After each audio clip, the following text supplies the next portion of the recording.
अस्सलाम वालेकुम। वालेकुम अस्सलाम। क्या नाम है सर आपका? मोहम्मद हसन फरहान। मोहम्मद हसन फरहान। क्या करते हो तुम भाई? मैं डनिंग लॉ स्कूल में सेकंड ईयर में हूँ और BA LLB कर रहा हूँ यूनिवर्सिटी ऑफ लंदन से। तो इधर कहाँ हो, कहाँ कर कुछ रहे हो, कर कहीं और से रहे हो? बेसिकली जो डनिंग है वो एफिलिएटेड affiliated है कर लंदन स्कूल ऑफ इकोनॉमिक्स से। कहाँ से? लॉ से? यूनिवर्सिटी ऑफ लंदन से। यूनिवर्सिटी ऑफ लंदन से। यूनिवर्सिटी ऑफ लंदन से। तो वहीं जाके कर लेते, यहाँ क्यों कर रहे हो? पाउंड बहुत महंगा पाउंड महंगा था। हाँ। तो भाई ये सवाल है तुमसे, तुम्हें सबसे उर्दू का मुश्किल लफ्ज क्या आता है हसन? इर्तिशात। इर्तिशात का क्या मतलब हुआ? इसका मतलब होता है वाइब्स। वाइब्स। वाइब्स। यार ये अवाम को तो बड़ी उर्दू आती है। ये सब गूगल को आती है, इनको तो सिर्फ ढूंढना आता है। VIBES वाइब्स ना, या वाइब्स? जी वाइब्स जो होता है ना, वाइब्स बड़ी आला आ रही है। दोबारा लफ्ज क्या था? इर्तिशात। इर्तिशात। तो अभी अच्छा है यार, हमारी इर्तिशात मैच कर रही है। मैच कर रही है, वाइब्स मैच कर रही है हमारी। अच्छा, इर्तिशात जैसे वाइबिंग को क्या कहेंगे फिर? इर्तिशारी क्या? जी इर्तिशादी। सिंगुलर है इर्तिशात। वाइब्स का है, वाइबिंग का भी बना नहीं है। जैसे तुझे मैंने इससे ज्यादा गूगल नहीं किया ना तुमने। वो कह रहे वाइबिंग का अभी बना नहीं है। वाइबिंग का भी बन रहा है अभी in प्रोसेस process। में। तो ये बताइए, कुछ सवाल है आपका? जी बताइए। सवाल ये है कि अभी पाकिस्तान ने 2023 में एक मूवी रिलीज की थी ढाई चाल। ढाई चाल। और उसमें ढाई ये चाल थे- में ये- आप भी थे। वो बनी थी कुलभूषण यादव जो एक इंडिया का स्पाई था, और लेकिन मैं समझता हूँ कि तो वो है। मूवी उतना अच्छा पॉपुलर चली नहीं जितना उसको चलना चाहिए था। 2025 आता है, उसमें इंडिया एक मूवी रिलीज करता है धुरंधर, जिसमें उनका स्पाई भी बड़ा आराम से आ गया। उसने पॉलिटिशियन की बेटी से शादी भी कर हाँ, ली, सब कुछ कर लिया उसने। हाँ। फतह करके चला गया वो। तो उनका प्रोपेगेंडा पूरी दुनिया में क्यों चल रहा है और हमारा मूवी जो है वो कंटेंट हैवी होके भी क्यों नहीं चल रही? इसकी वजह यह है कि अलमिया है, क्योंकि हमारे मुल्क में किसी भी चीज़ पे एंटरटेनमेंट के हवाले से सपोर्ट नहीं है। हमारी जो गवर्नमेंट है उसकी तरफ से कोई सपोर्ट नहीं होती।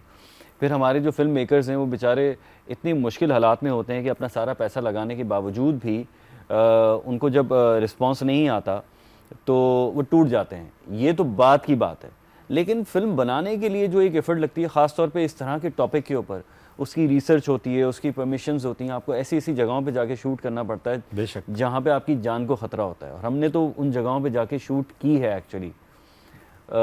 जिन लोगों ने हमें सपोर्ट किया, मैं उनका बहुत थैंकफुल हूँ, लेकिन जिन लोगों ने हमें सपोर्ट नहीं किया, मुझे इस बात का बड़ा अफसोस है कि जब हम इस चीज़ का एक स्टेप लेने के लिए जाते हैं, एक कंटेंट लेकर जाते हैं, तो उस पर उनको चाहिए कि वो अपना 100% दें हमें आके। बेशक।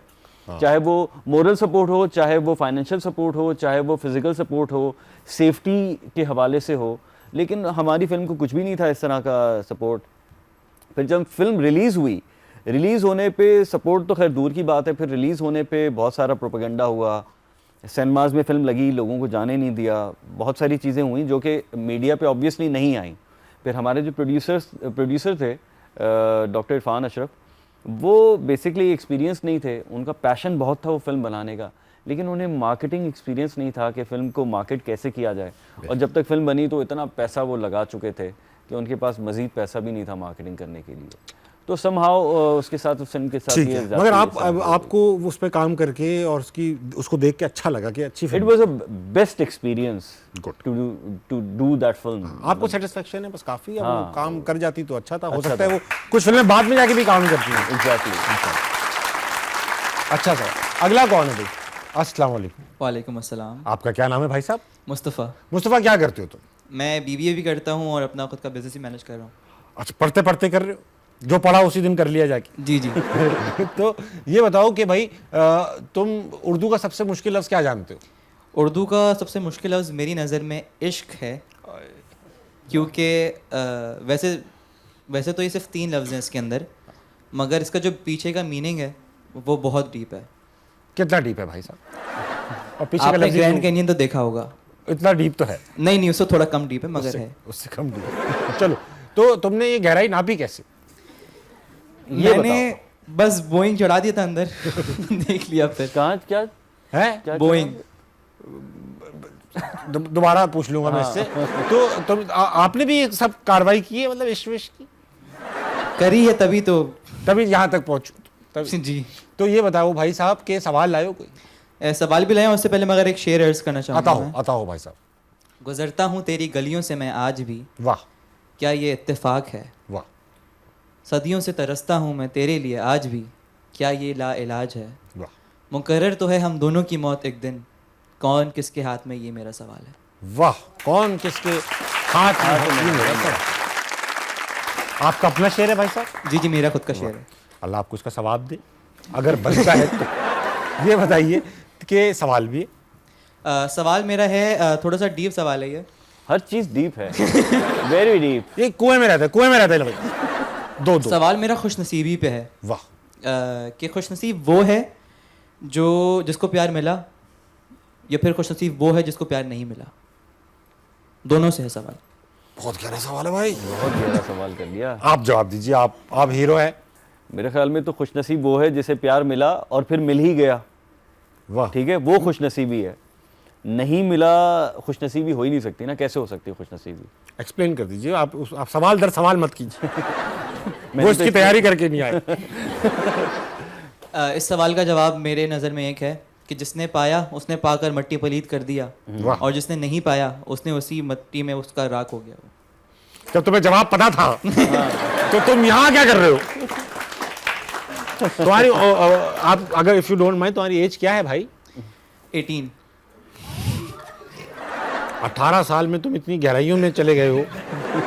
ऐसे इस उम्र में जब हम होते हैं ना, अपना वो कह रही है, उस उम्र में हम मट्टी खाते थे। मैं एक बात बताता हूँ। हम हुमायूं भाई, मैं, हम सब 18 साल के रह चुके हैं। इत्तेफाक देखो। पक्की बात है। तो हाँ रह चुके हैं। तो 18 साल के हम सब रह चुके हैं। अब 18 साल में ना हमें भी यही लगता था कि जो हमें हुआ है वो इश्क है। ऐसा है हुमायूं भाई? नहीं, बिल्कुल ऐसे ही। और हम हर वक्त ऐसा लगता था अब बस, अब जो हुआ है ना, अब कुछ और नहीं होगा। लेकिन जब बड़े हो गए तो अंदाजा हुआ भी ये क्या हो गया था सब। ये अभी लगता है यार बड़ा सीरियस। ऐसे नहीं होते इश्क होते हैं अपने पैसों से। जब अपना पैसा कमाना शुरू करता है ना, तो ये वाली फीलिंग जरा मैच्योर हो जाती हैं। फिर अंदाजा होता है इश्क है कि बस है। फिर मैंने इंसान आपको जैसे mention प्रैक्टिकली करा, मैं हाँ। बिजनेस भी रन कर रहा हूँ। क्या कह रहे हो? बिजनेस भी कर रहा हूँ मैं, मतलब रन कर रहा हूँ। जब जिम्मेदारी होगी ना कि कमाना ही पड़ेगा वरना जिंदगी आगे नहीं बढ़ेगी, तब की बात कर रहा हूँ। बिजनेस तो मैं भी कर रहा था, अब्बा के पैसे निकालता था, उससे चीजें लेता था और आगे बेचता था। 100% प्रॉफिट मार्जिन था। बड़ा बिजनेसमैन था भाई साहब मैं। मगर ताबिश भाई, इस पे आपका क्या पर्सपेक्टिव है? मेरा पर्सपेक्टिव ये है कि भाई जो चीज़ आदमी ना कोई चीज़ मिल जाए फिर पछताए बेहतर होता है। बगैर मिले हमेशा इस आस में मर जाए कि यार काश मिल जाती। एक बार भुगत ले ताकि ये सुकून मिल जाए कि होता क्या है। हाँ। ठीक है, तो आप कर लो, आपको खुद अंदाजा हो जाएगा कि आपने क्या कर लिया ये।